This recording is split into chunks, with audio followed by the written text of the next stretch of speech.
প্রকৃতপক্ষে অপমান হয়। আজকে এখানকার তৃণমূলের লোকরা মনে করে হ্যাঁ দিদি প্রকৃতপক্ষে অপমান হয়েছে, তাদেরকে আন্দোলন করার জন্য একে তাকে দিয়ে বলানো কি দরকার আছে? আন্দোলনটা তো স্বতঃস্ফূর্ত হওয়া উচিত, কারণ তারাও জানে দিদি সেখানটায় গিয়ে কেলো করে এসছে। কাঁচা শামুকে, পচা শামুকে পা কেটেছে, পচা শামুকে পা কেটেছে দিদি নিজে। এখন তাদের মধ্যে তো আলোচনা হয় এগুলো। আপনি বলুন না কি আউটকামটা কি? একটা বিতর্ক ছাড়া, একটা ঝগড়া ছাড়া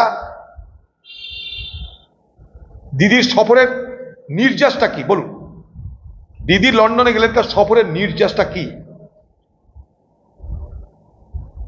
কি নির্যাস? একটা বিতর্ক,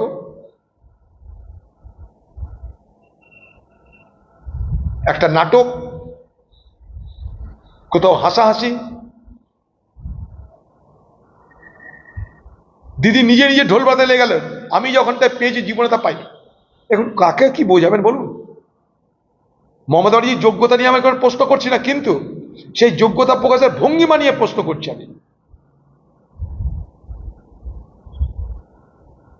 যোগ্যতা প্রকাশের ভঙ্গিমার মধ্যে দিয়ে নিজেকে দেখানোর প্রবণতাটাকে বিসদৃশ লাগে, তাই বলছি কথাটা।